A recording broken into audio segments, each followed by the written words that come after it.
right, thank you guys. How many of you have ever heard me speak before? Okay, so a couple of you haven't. So I'll just give you the parental advisory warning.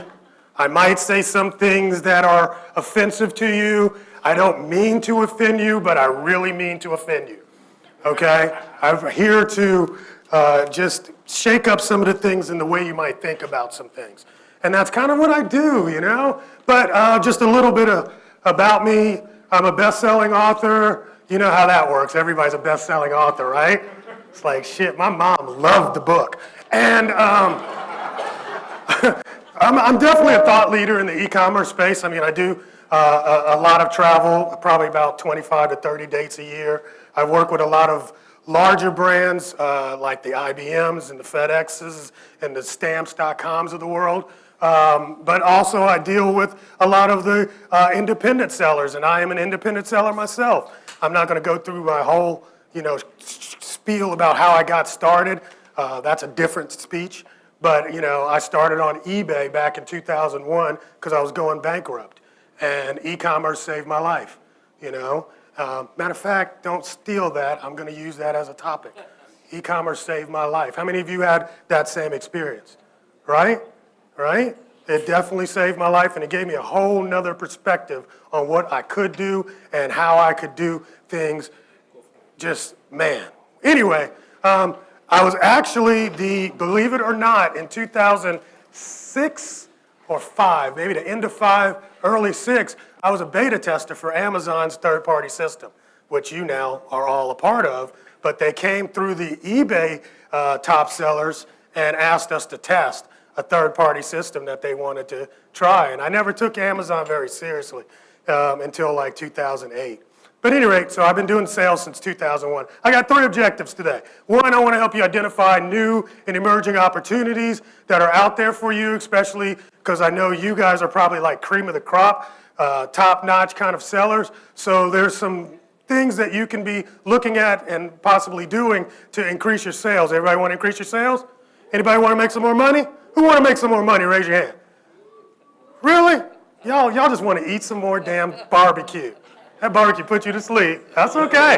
That's why he put me here. All right? So we want to evaluate some of the trends that are going on right now and look at the landscape. And then I want to eliminate some of the myths that are out there. All right? So let me just start off. This is a young lady. She was orphaned at the age of 7. She was then married off at the age of 14. She had her first child at the age of 17. 3 years later, she was widowed. And her hair was falling out. Not bad. I mean, you can understand how your hair might fall out if all that shit happened to you before you were 21. You know what I'm saying? Just think about that. I like the widowed at 20. Huh? I like the widowed at 20. You like the widowed at 20? Boy, you bad. Where's his wife? I'll call her up. All right. So, I don't know if you know this, but that's not Beyonce's hair. I know. It's kind of a shock, isn't it? That's right. That is not Beyonce's hair, right? Here's the deal. This young lady, who is the first lady that we talked about, Harriet Tubman. I almost did that, didn't I? Anyway, she created because her hair was falling out, she came up with an ointment treatment that she could put on her hair to help her hair from breaking and falling out. And if you don't know, many African American women and women with curly hair straighten their hair, right? And back in the day, this is the early 1900s. This is like 1909, 07, I believe. She was mixing this up to help her hair from stopping from falling out because the treatment they used for straightening at the time was lye. So you would leave lye on your hair just long enough to straighten it just before it would burn it the hell off.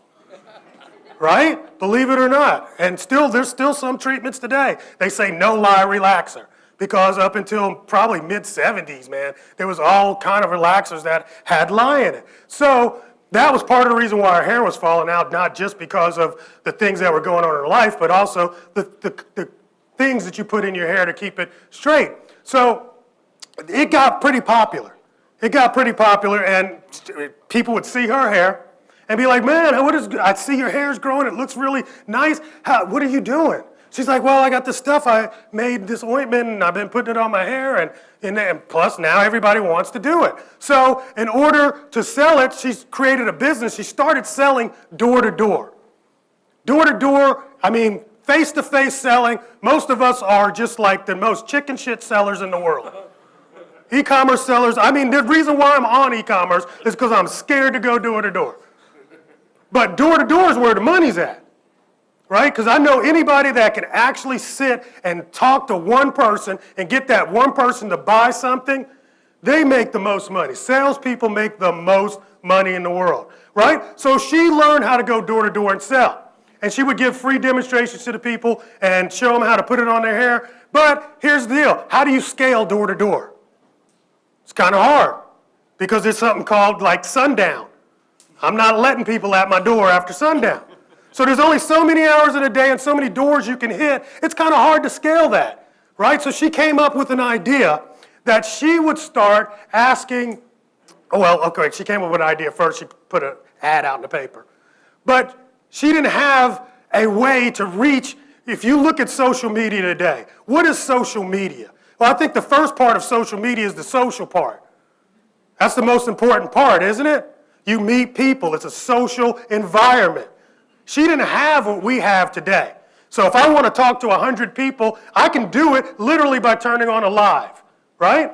Literally. 147 people. Do you know what that number means?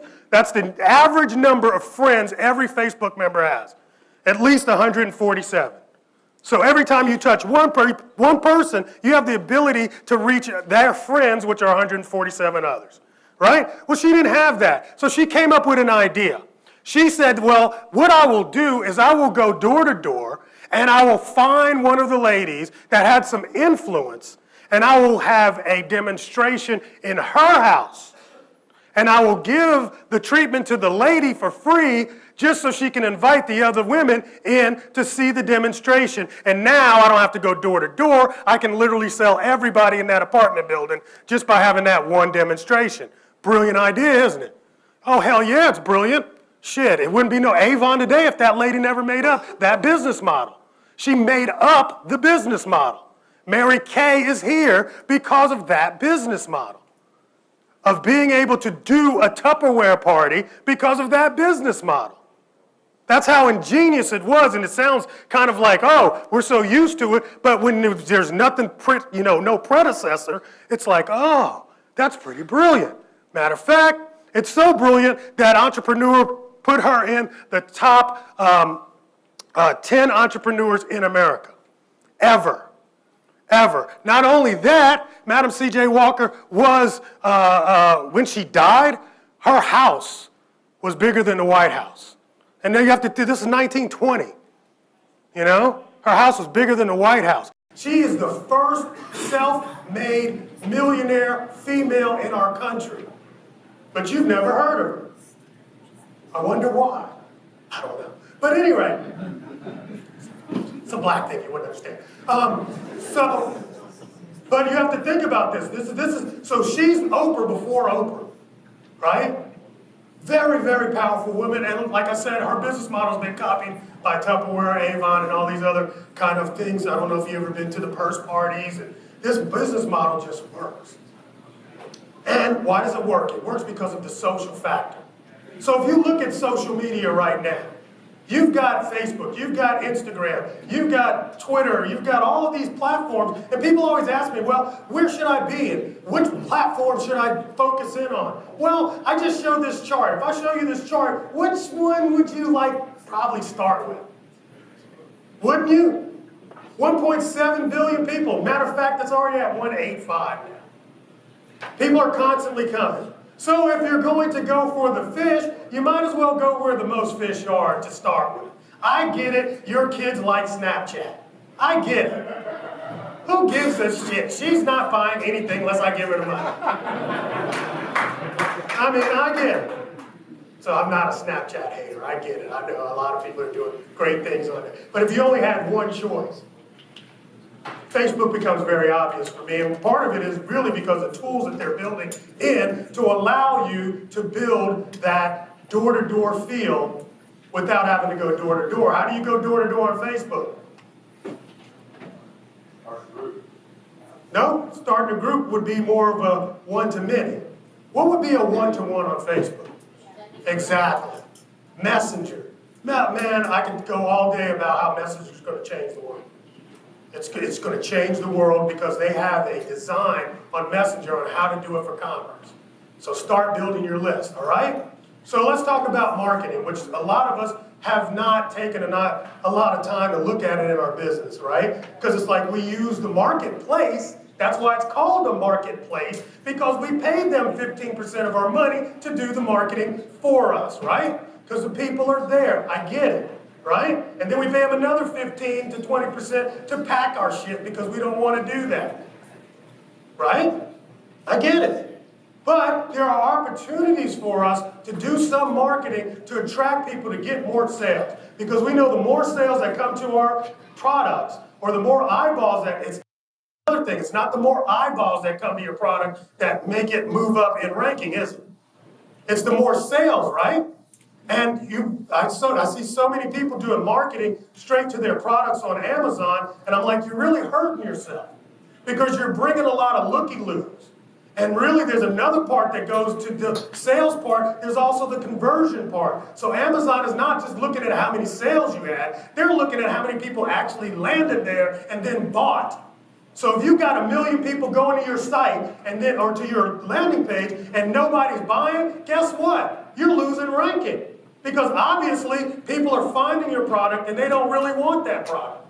That's what that says. So when you do paid ads or you start driving a lot of traffic to that page, you got to think about, is that good quality traffic or is that just cold traffic? People that just are trying to find out about a product. They need to be made more aware. All right? So when I deal with my clients, man, one of the things that I tell them about is this chart right here. Because one of the things that happen, we have so many SKUs sometimes. We've outsourced so many things. And there's an 80-20 rule in everything, isn't that right? 80-20 rule in everything. 80% of your income comes from 20% of your activity. 80% of your money comes from 20% of your SKUs. It just happens that way. It's part of the law of nature. And what happens is I'll come in and I'll say, man, what are we going to work on? What should we work on right now? And they always want to work on the 80% of the stuff that's not selling. And I'm like, no, let the 80% just sit around there. Let's work on the top 5, 10, 20 SKUs that are really blowing up. And let's start magnifying that because we already found what people want. Once you find what people want, then that's when you take it and you explode it up. But what everybody wants to do is find that little piece of crap shit that's been sitting in their, inventory because it's about to sell. They about to do an inventory thing. I got to pay. Pay. Sell that shit. Turn it into capital. Buy the 10% that's making money. Buy more of that. Make sense? So that's what that kind of the chart's doing. You can, all right? It's a whole methodology there. All right? So let's talk about how you can use content to push those products. And we're going to really start thinking about those top SKUs. How can we use content and create stuff around that would be shared, that would be important for people, that would give them ideas on how to use the product, give them more information on what the product is. Those are the kind of things people want. I made a video many years ago, and I don't even have it up here, I don't think. But it was really about the products that we sold that were very important products for us as far as our money. And it was selling so much. They were just bandanas, but they were selling so much that people kept asking me how to fold a bandana to look like Tupac. Now, some of you don't know who Tupac is, but you will, because it's about to be a #1 movie in America very soon. All right? He's going to make a whole new, it's like an Elvis thing. He's coming back in the building. Right? But Tupac had a unique way that it wasn't even unique. I mean, so many black women used to wear back in the day. It's like this Aunt Jemima thing. And he put it on his head, and, people wanted to look like him. It's like, okay, well, hey, so I made a video on how to fold it like that. Just so that when people would come in and ask me the question, I could just put the video as a link and just send it back out. That video has over 300,000 views on it now. Even my competitors embedded on their freaking site. That's how stupid they are.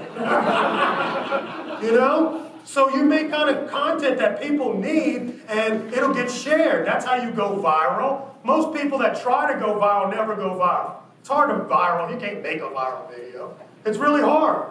Man, if I could be the Dollar Shave, God. So, how many fake ones have you seen since then? And it just don't work. It's just that, dude. You gotta have lightning in the bottle. It only happens once, right? Think about it like this. 78% of the people that you and I, many of us, how many of you got your own private label? Raise your hand. Right? So we're trying to fight with other brands. And the way you can get in front of other brands is creating this kind of content, but at the same time you're running, the other brands are running too. So 78% of brands said that they're going to increase their content in the next 2 years. So what that means is if you stand still, you're going to get left behind the pack. Because we are understanding where everything is moving now. And I can show you some crazy stuff that Amazon's doing. I've been watching them. They're getting serious about this whole thing. There's a reason why Amazon has a TV stick. There's a reason why Amazon has a studio. There's a reason why Amazon is buying content and creating content. At some level, that content needs to be able to work in with the products they sell. And you guys are providing the product. How about you provide some of the content? It's going to be crazy. All right? So in the same 2-year time frame, engagement is going to decrease by 60%. Why is engagement going to decrease? Well, it's very simple. Because if I put more crap out there, then there's going to be more eyeballs. There's only going to be so many eyeballs, and the eyeballs are starting to get dispersed, right? Everybody, the attention-grabbing time is getting harder and harder to grab people's attention. How many groups are you in now? Jesus Christ. I got like 58,000 groups. Because people now are trying to get eyeballs and attention. All right, so if the content that is supposedly free, right? Social media content, how much does that cost? It's free. It doesn't cost you anything to post it. It costs you content, it costs you money to make it, but it doesn't cost, I'm sorry, I got a bad cold that's killing me. I normally don't drink while I'm speaking, but that's some stuff that's, you don't give a shit. Okay, so the deal is the cost of it is actually going up. Time costs, man, how much time, I know my man JB is going to speak to you today, but I mean, how much time do you waste doing things? We waste a lot of time. And time is the only thing you're never going to get back. How much is your time worth? A lot of us don't even have a number. I got a number if you want to call me. Trust me, I do it in 15-minute segments. I might do that, But the deal is, guys, in social and in just in general, you have to understand where the buyer is on the journey.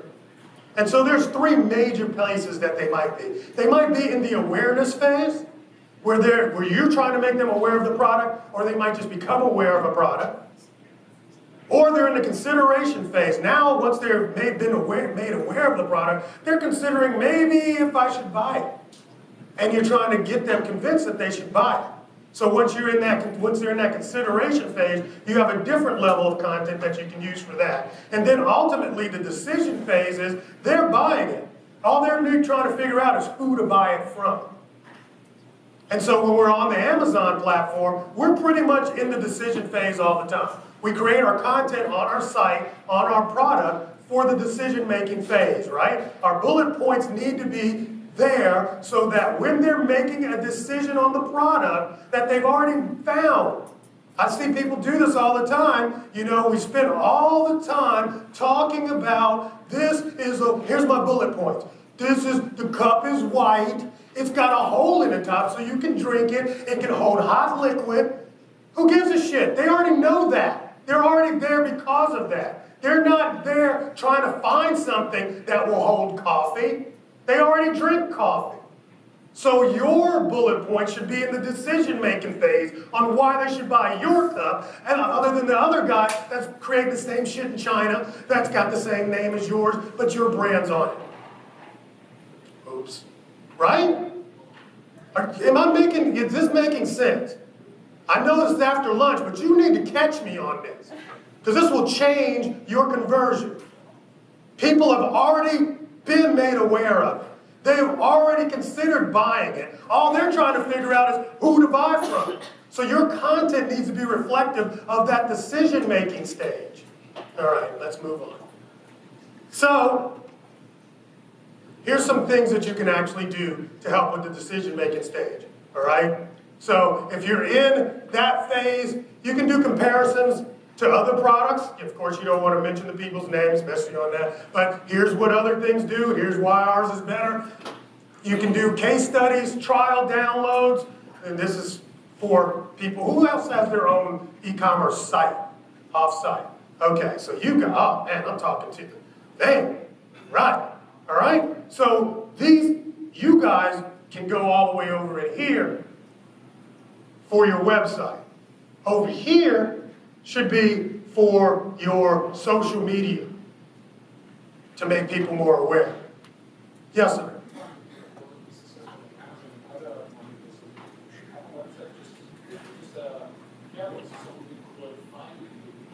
I mean, it sounds great.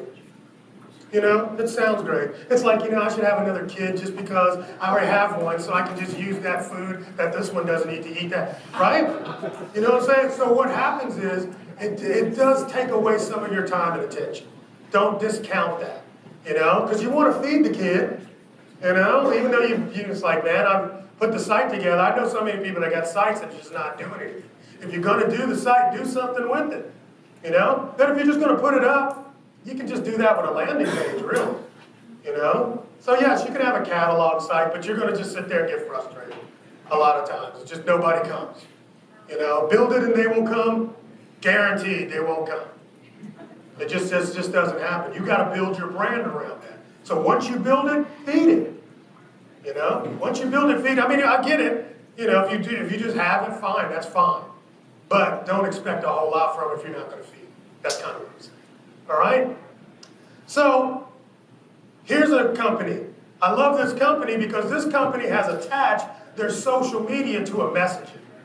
They don't talk about their product so much as they talk about the lifestyle and the experience that their product brings, and also they are very tree huggery-ish. Is that a word?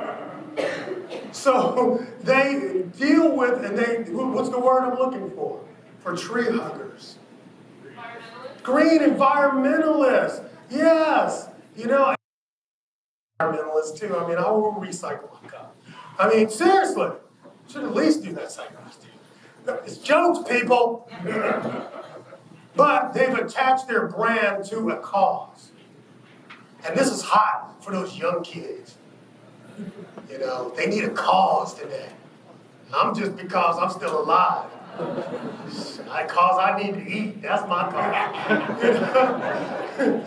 Zinni, I like what they're doing. They sell glasses, but they ask you what your favorite decade is, and they created this cute little quiz around it, and then they show you people in their glasses from that time. They're not selling it to you. They're just trying to get you engaged, right? And then this kind of engaged stuff shared. So that's cool.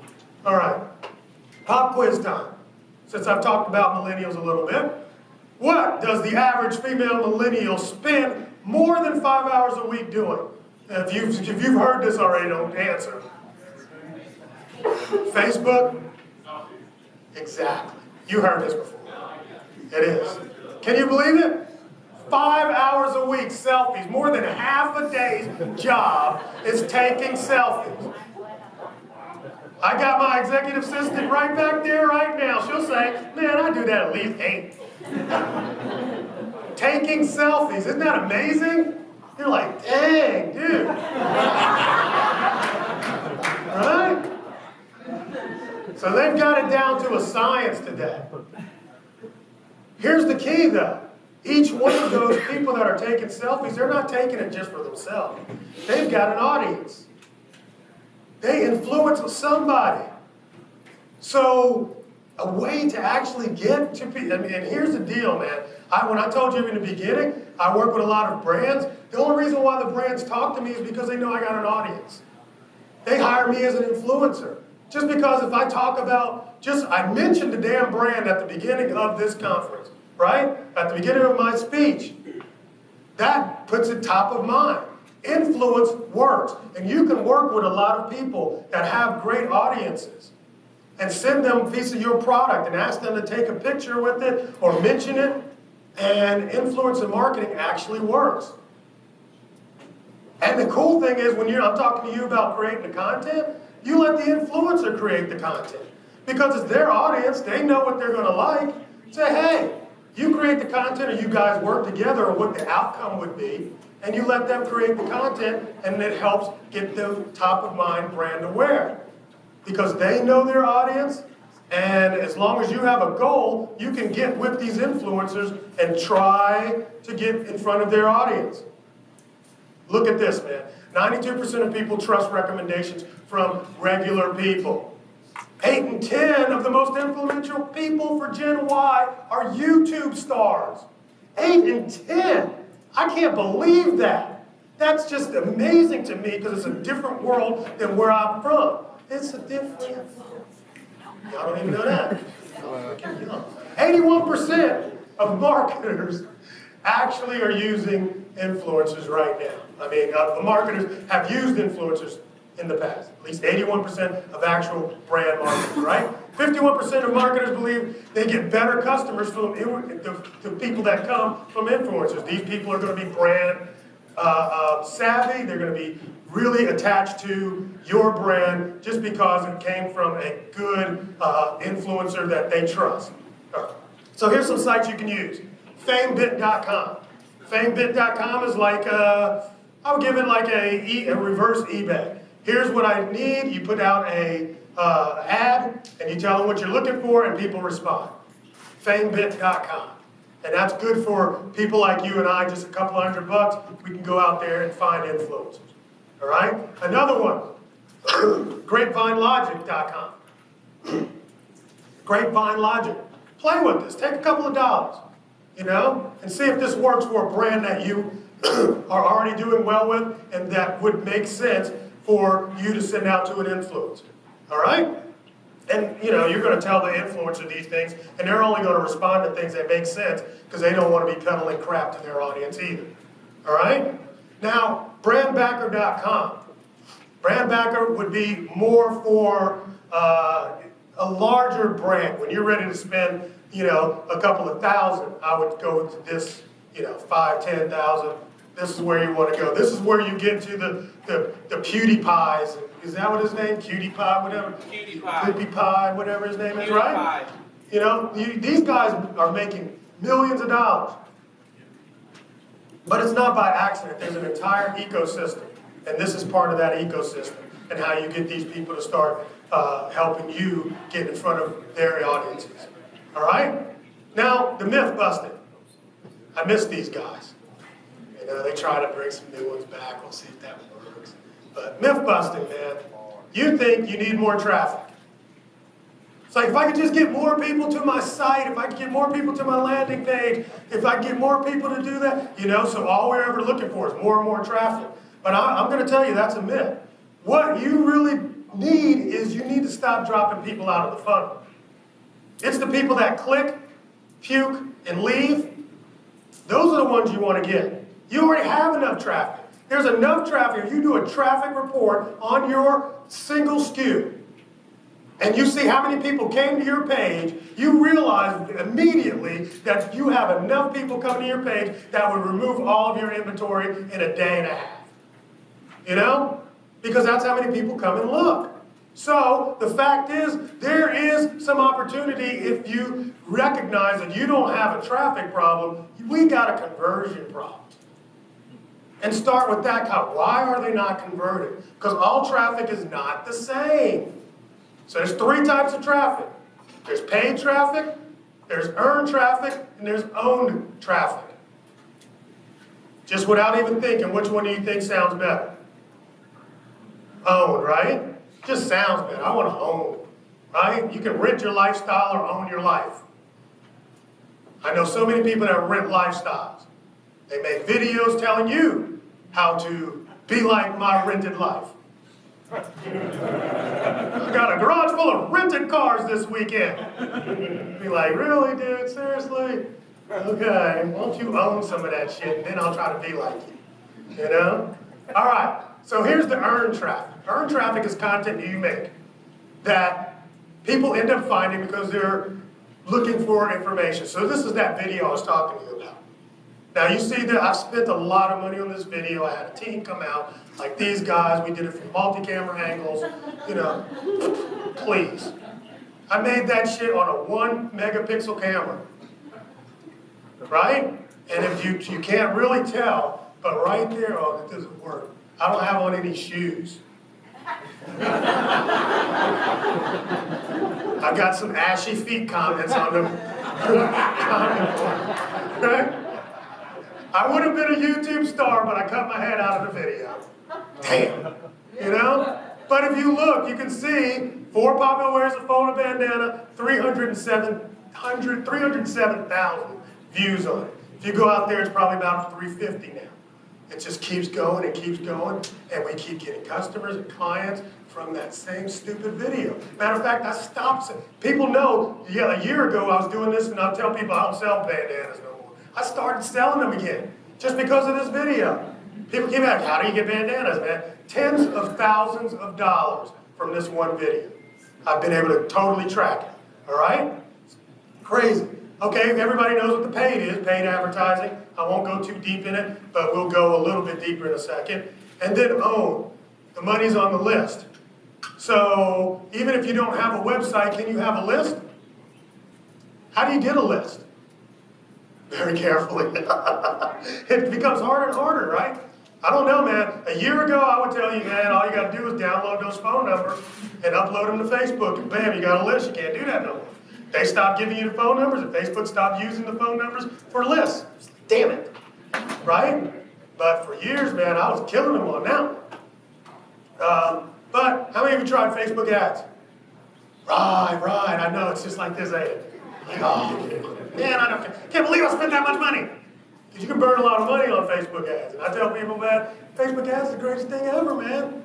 But you don't run Facebook ads to your homepage, ever. You don't run Facebook ads to your landing page in Amazon. So, you know what a pre-sale page is? A couple of you? So this is a pre-sale page, all right? This is my bread and butter. This is what I do for clients. I make beautiful page. But I'm going to show you all the part components and why it makes it work, all right? Because it helps to get your brand in front of people. It helps you educate the buyer that's just looking for information. You can pixel the visitor. You know what a pixel is? Do I have to go into pixels? Okay. Tell them. All right, so a pixel is nothing but a tracking code. All right? So pixel is when you go to Amazon and you start looking around to see how your items look and how the pictures look, and then you go back into Facebook and all of a sudden, poof, there's your item. It's because they're able to pixel you. All right, so they're able to put a tracking code inside of your browser. Simple as that. All right, that's a pixel. Facebook just calls it a pixel. Other people call it different things. All right? So, the first part, top part up here, the important part. We put a countdown timer in there.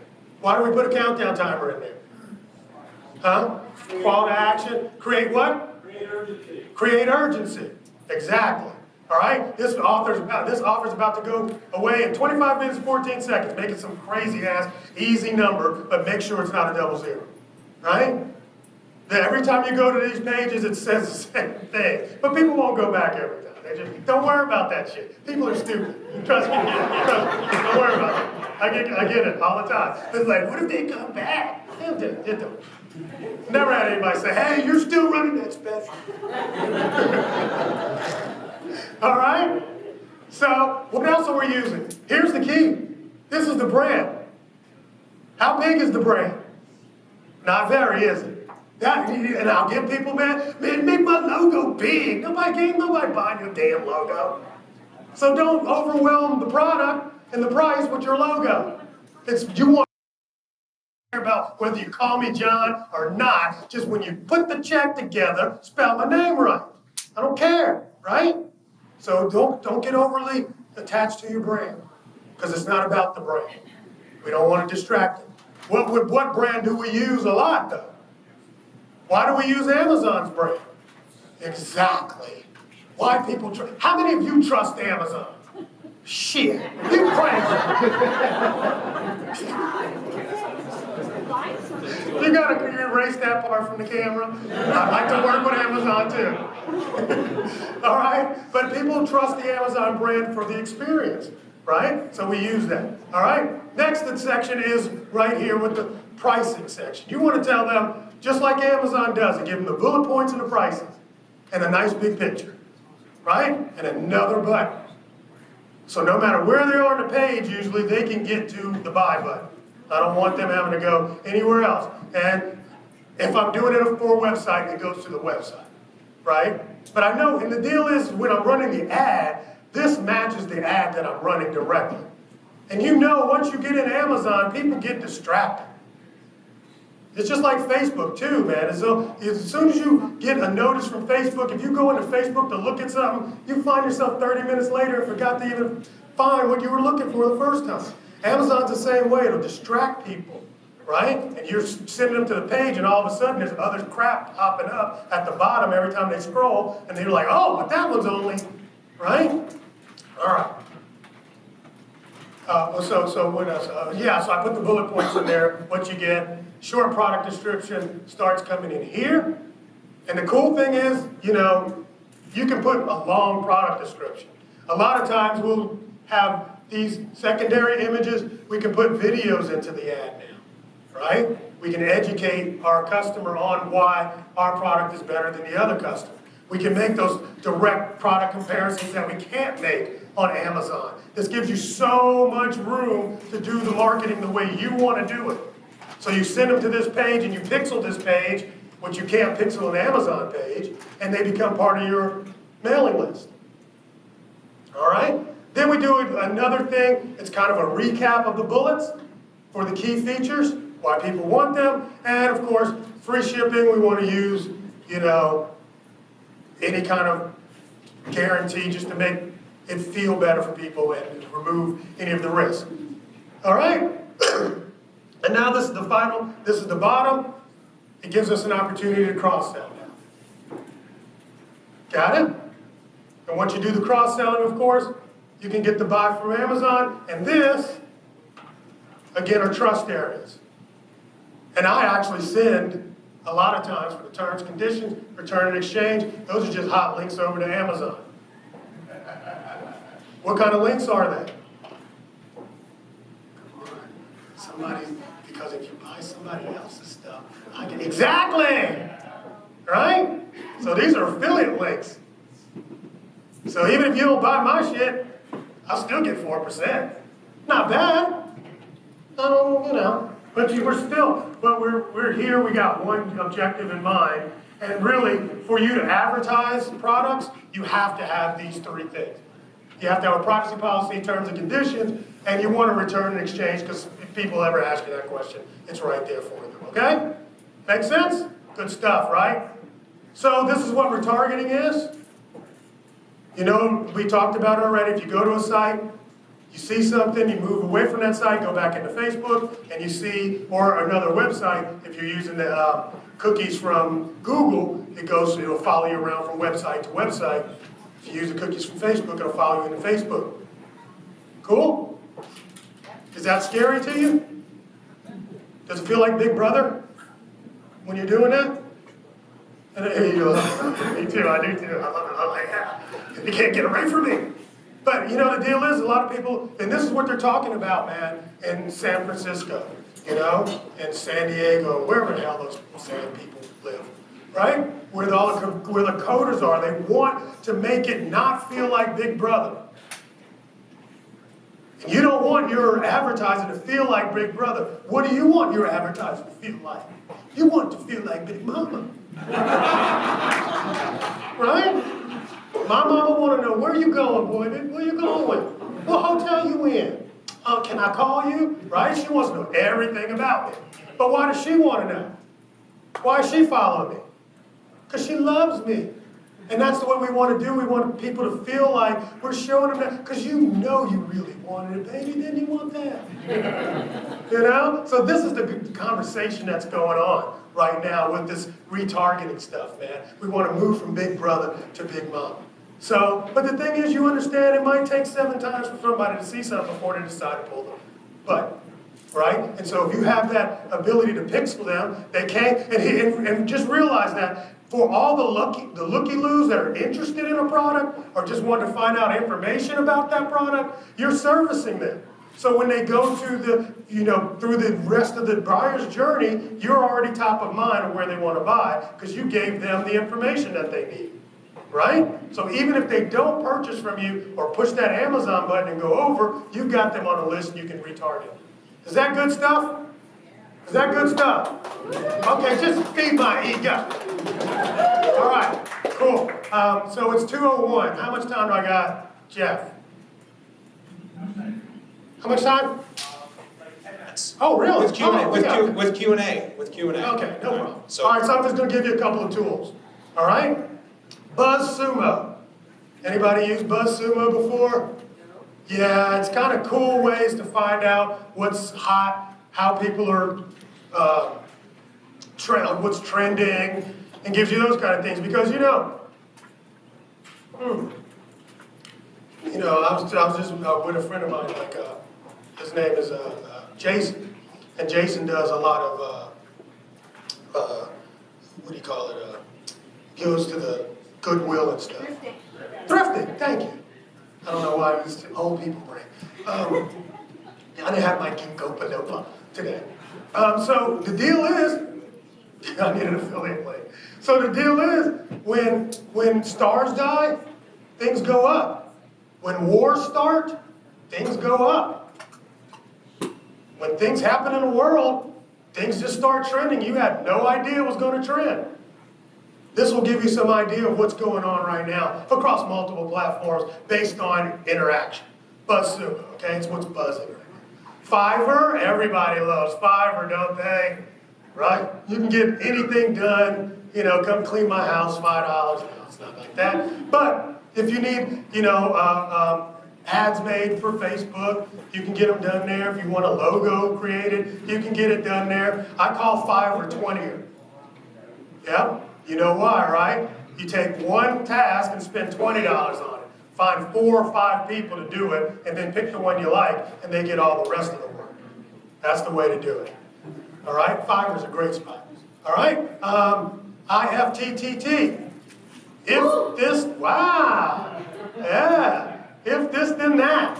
It's crazy what people are building around this. If somebody does one thing, it goes over here and it'll do another. If somebody purchases a product from you, it can go over to a spreadsheet in Google Docs and add it to that spreadsheet and deduct it from your inventory or whatever you want it to do. There's all kinds of things that people are building with this one little system. All right? So it's got all these little applets and you can pick them and use them and it's like really cool. So if this, then that. And Canva. Canva is what I give to a lot of my developers that are in different countries, and I say, hey, use Canva to create me some good-looking social content. That's what I use it for. But I mean, if you need banners made for your Instagram or Twitter and all that kind of stuff, you can get it. And, they've already got nice little templates that they can use. So Canva is a cool thing. I think I got one more. Do I have one more? Tagboard.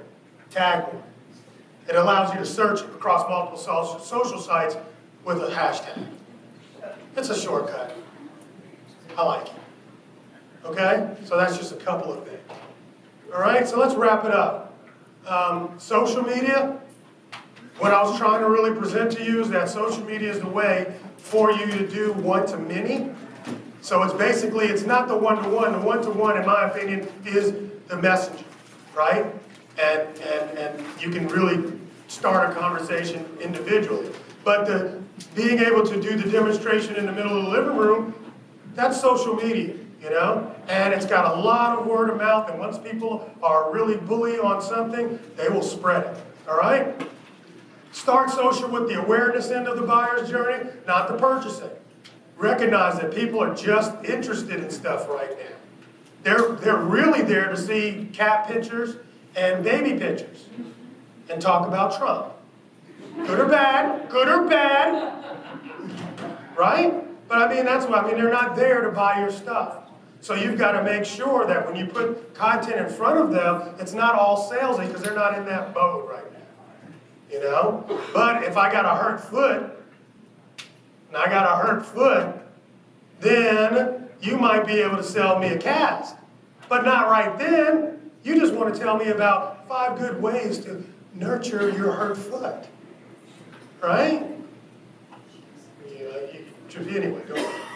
Social influencer marketing. Try it. Throw some money at it, see if it'll work, all right? Because you got lots of money. Y'all are like rich. I know. I see all of your posts and your little charts and shit. I know y'all rich. All right? You don't need more traffic. Not necessarily. You just want to find and spend some time to find out why people are not buying when they come to your page. All right? Try to be like Big Mama, not Big Brother. And I believe, ladies and gentlemen, that is it. But I'm always here for you. And I've got 1,000,001 tools in my tool chest.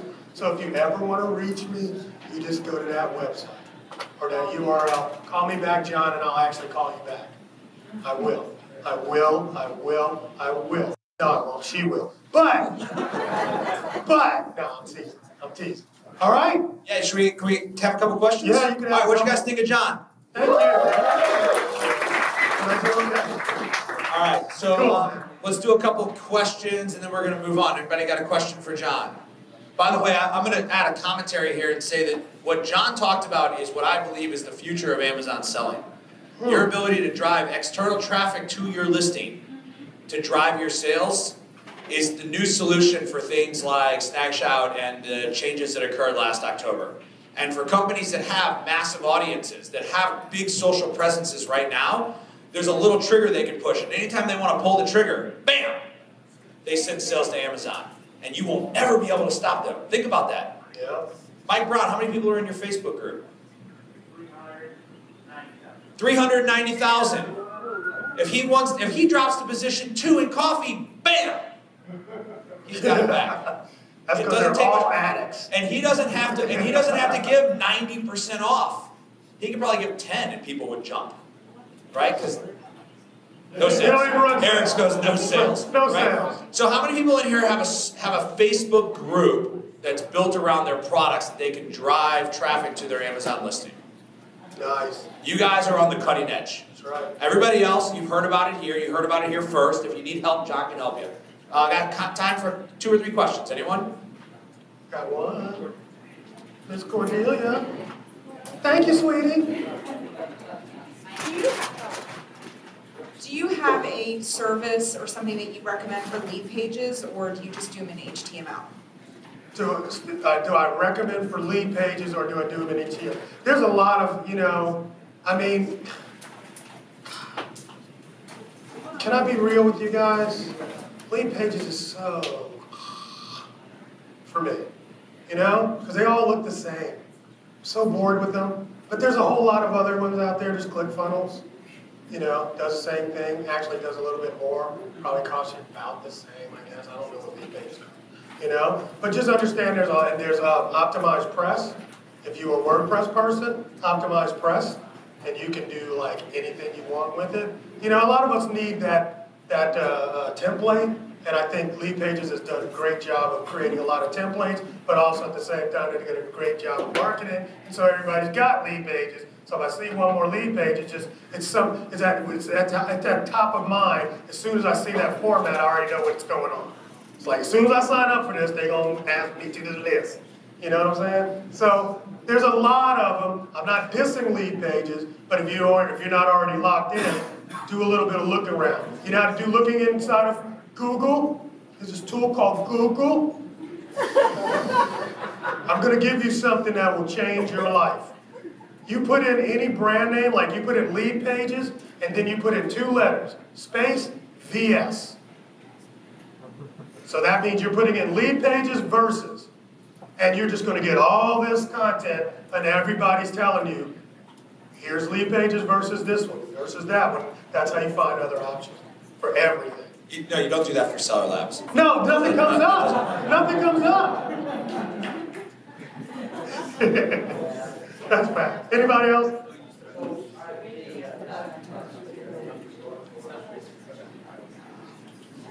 The items I talk about, my book is called Kick-Ass Social Commerce. I ordered it while I was You saying. did? Wow, where'd you get it from? Oh, you didn't use my link. Shit. It's like I'm just amazing. So yeah, so my book really is about what he's just talked about. How to build an audience around products. It's called Kick-Ass Social Commerce for E-preneurs. And I literally coined the term social commerce. Well, not me. Actually, Zuckerberg did, but I took it right after him. You know? And the deal was, I got tired of all these social media people talking about engagement. Look, I'm not trying to get engaged. I'm trying to get a hookup. You know what I'm saying? So I want to get paid. I want to get paid. You know? So it was really just about not just being engaged, but it's like, can I take it all the way into the shopping cart? So that's what that's going to teach you in that book. All right? Thanks for buying it. Oh, yes, sir. One more. So we got to Facebook about 100 followers on Facebook very, very quickly, but So we got to about 1,500 followers on Facebook very quickly, and then going from 1,500 to 2,000 took significantly longer, and then we're getting to where we're kind of stagnating. So do you have any suggestions on how to make the next step from the entry to getting to where he had the 390,000 followers? Okay, well, let's be very, very clear about his 300,000 followers. All right? These guys are like beasts. I mean, you look at them. What do they sell? Right? He's got on the hat that matches the bag. They're branding experts. They're out there, and their people are addicts. They're stuck on their coffee. And it's what you want to do is you want to do the exact same thing. You want to get brand advocates. I'm sure you guys sell logos to people that drink your coffee, right? You give them away. You see what I'm saying? You want to create addicts, man. So as soon as something happens, you're gonna give them a reason to love it. And I think John, it depends on what your product is, right? I don't know. So, which one? I don't know, like if you have an apple slicer, which is the example we like to use, you're gonna have a much harder time developing an addict for your brand like you would if you have people that are Here's the passionate thing. about coffee. What you have to figure out is why you got to always attach to their emotion. People buy on emotions, right? Why would somebody buy an apple slicer? To what? They might love apples. What else? To make that apple pie, right? What else? Because they're going on a new diet, and they just a quick way to make snacks. So what your content needs to be about are those things. You know, are you making, making apple pie recipes, and by the way, when you do the apple slicing, you want to use so-and-so brand apple slicer. That should be your content. And your whole group, when you create a group, shouldn't be about apple slicer lovers. It's going to be about fat pie eating motherfuckers. Okay, thank you, John.